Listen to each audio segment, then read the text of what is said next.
Sir बहुत बहुत स्वागत है आपका।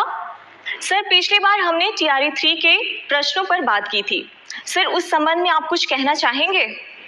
देखिए, मैंने पिछली बार कहा था कि हम लोग टीआरई 3 का पोस्टिंग हम लोग कर देंगे और ऑलमोस्ट बन गया है। कल सबसे पहले प्रथम 11 जिलों का हम लोग पोस्टिंग ऑर्डर निकालेंगे। मंडे को दूसरे 11 जिलों का निकालेंगे और ट्यूसडे को बाकी जिलों का निकालेंगे। और सभी जो भी टीचर जिनको स्कूल अलॉटेड है, ये आदेश उनको दिया जा रहा है कि वो 15 तारीख, इस महीने की 15 तारीख से पहले अपने अपने स्कूल ज्वाइन कर लेंगे और शैक्षणिक कार्य संचालन करेंगे। तो मैं चाहूँगा कि वो सभी जो टीचर्स हैं वो अपने अपने स्कूल्स ज्वाइन करें।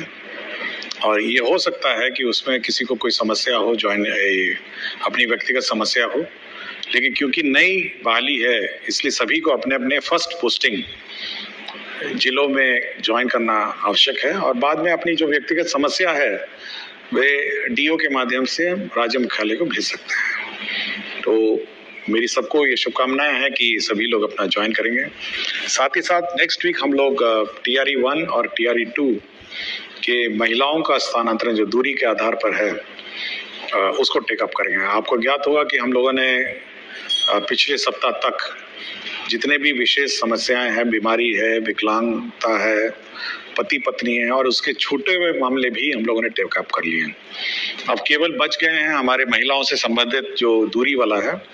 तो टीआरई 1 और टीआरई 2 के भी हम लोग अगला सप्ताह टेकअप करेंगे और सभी को अपने अपने जो लॉगिन आईडी है ई शिक्षा कोष उसमें जानकारी प्राप्त हो जाएगी। इसलिए इधर उधर जानकारी के लिए आप लोग भटके नहीं।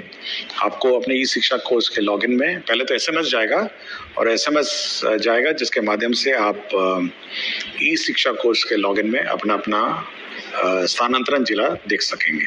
दूसरा एक मैं जानकारी ये देना चाहूँगा कि परसों मुझे एक पत्र मिला था अपने डाक में। मैं यूजुअली सभी पत्र बड़े ध्यान से पढ़ता हूँ, बहुत सारे लोग मुझे पत्र लिखते हैं।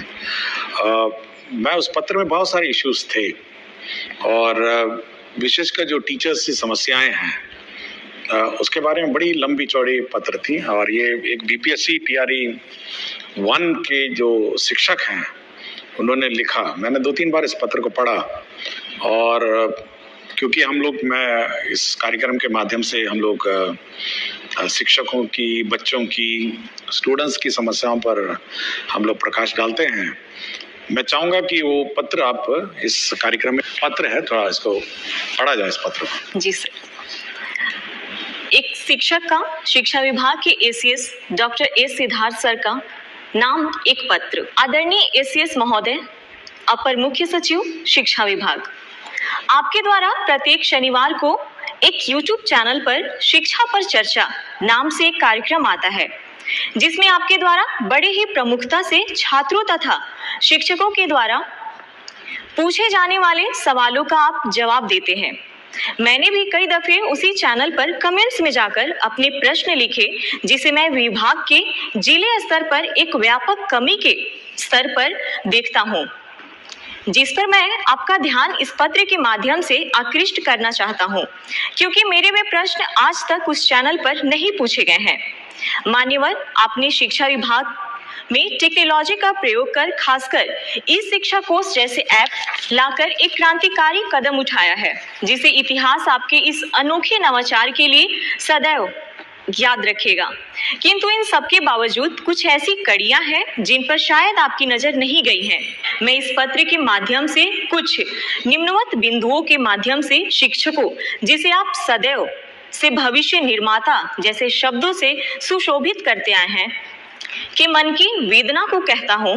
हमने आपकी सदैव सुनी है, अब सुनने तथा इसके समाधान की बारी आपकी है।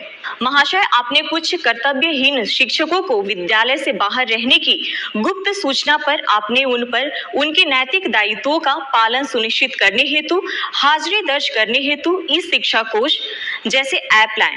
आपके इस क्रांतिकारी निर्णय ने वास्तविक तौर शिक्षकों की पहुंच को विद्यालय से सुनिश्चित किया। इसके साथ ही साथ इस ऐप ने शिक्षकों का समय पर विद्यालय आना तथा समय के बाद विद्यालय से जाना सुनिश्चित किया, किंतु विभाग द्वारा जिलों को समय से शिक्षकों के वेतन तथा एरियर के भुगतान हेतु राशि भेजने के बावजूद शिक्षकों के वेतन का भुगतान समय से क्यों नहीं? शिक्षकों को समय से वेतन का भुगतान हुआ कि नहीं, इसकी निगरानी ई शिक्षा कोष ऐप से क्यों नहीं? विभागीय आदेश के बावजूद शिक्षकों के वेतन तथा बकाया राशि का भुगतान नहीं होने पर डीईओ तथा डीपीओ स्थापना का निलंबन क्यों नहीं? महाशय, आपने ई शिक्षा कोष ऐप को इतना व्यापक रूप प्रदान किया है कि जिसमें छात्र, शिक्षक तथा विद्यालय तीनों का समस्त डाटा संग्रहित है, जो शिक्षा के क्षेत्र में आपके इस क्रांतिकारी परिवर्तन का अद्वितीय पहल है। किंतु जो शिक्षक साथी मेडिकल लीव या अन्य लीव या किसी अन्य लीव जैसे मातृत्व अवकाश पर जाते हैं तो उन्हें भौतिक आवेदन डीईओ या डीपीओ कार्यालय में जाकर देना होता है। तो फिर इन आवेदनों को आवश्यक साक्ष्यों के साथ ऑनलाइन ई शिक्षा कोष ऐप पर करने की व्यवस्था क्यों नहीं? महोदय, आपके विचारों से आपकी शिक्षा के क्षेत्र में सुधार करने का जो जज्बा है, हमें उससे भरपूर मोटिवेशन मिलती है। बिहार की स्कूली शिक्षा व्यवस्था को अद्वितीय बनाने का जो स्वप्न आपने और पूरी बिहार की जनता ने जो देखी है, हम उसे पूरा करने में अपना सर्वस्व निछावर कर चुके हैं। हम पूरे मन से, पूरी लगन से बच्चों को पढ़ाते हैं। हम उन बच्चों को भी पढ़ाते हैं जो पढ़ना नहीं चाहते हैं। हम उन अभिभावकों को भी प्रेरित करते हैं जो अपनी बच्चियों को पढ़ाना नहीं चाहते हैं। इतना करने के बाद हमें अपने वेतन भुगतान हेतु तथा बकाया राशि के भुगतान हेतु आपके डीईओ तथा डीपीओ के यहाँ क्यों जाना पड़ता है? हम शिक्षकों को भी अपनी माँ तथा अपने वृद्ध पिता का इलाज कराने हेतु पैसे की आवश्यकता होता है। आपने अपने हालिया भाषण में कहा कि शिक्षक का नौकरी कोई रोजगार नहीं है कि यह पैसे के लिए किया जाए। टीचिंग एक सबसे अलग जॉब है। आपके इस कथन ने मुझे व्यक्तिगत रूप से एक अलग दर्जे पर अपने शिक्षण कार्य हेतु उत्साहित किया। हम अपनी मजदूरी मांगना भूल भी जाएं, मगर हमारा आत्मसम्मान नहीं।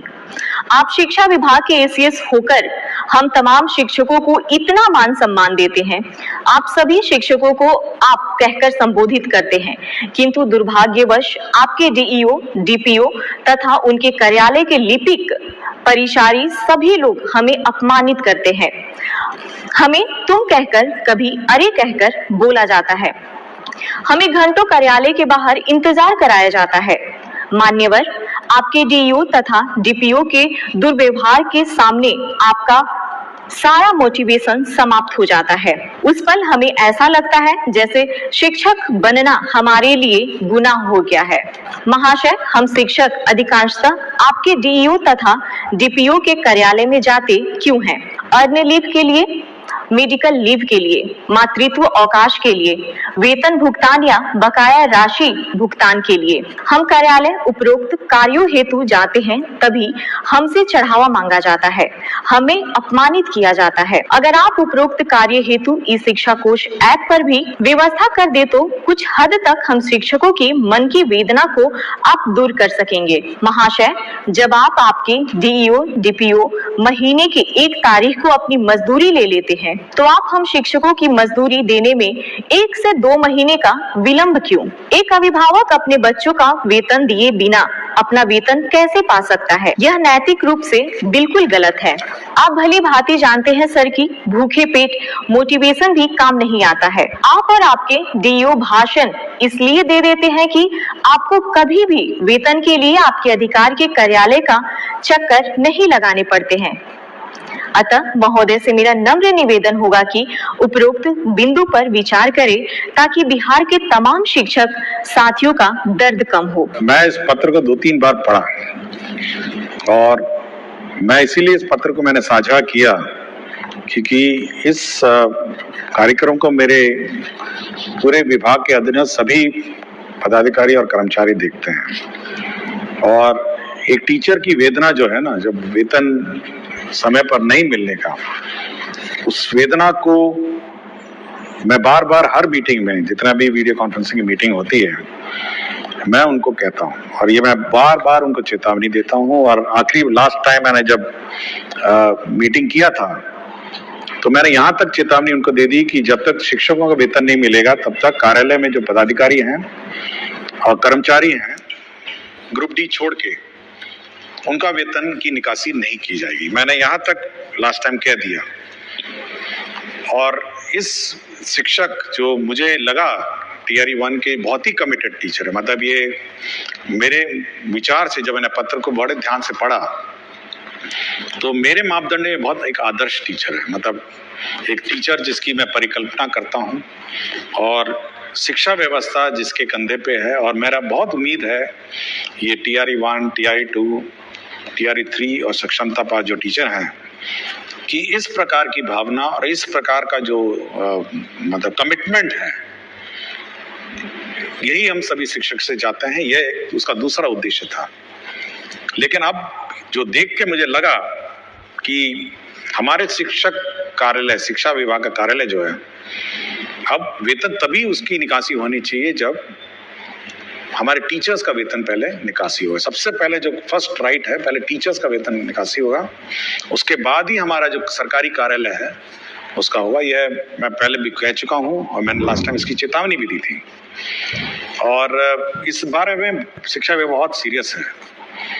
दूसरा ये है कि आपने देखा होगा पिछले सप्ताह हमने एक ग्रीवांस हैंडलिंग पोर्टल, एक वेबसाइट ई शिक्षा कोर्स का पार्ट बनाया जिसमें 11 अव्यय इसमें है, 11 कंपोनेंट्स हैं, जिसमें भुगतान के बारे में है, जिसमें टीचर्स का अन्य टीचर तंग करने के बारे में है, जिसमें पब्लिक को अन्य पदाधिकारी हैं।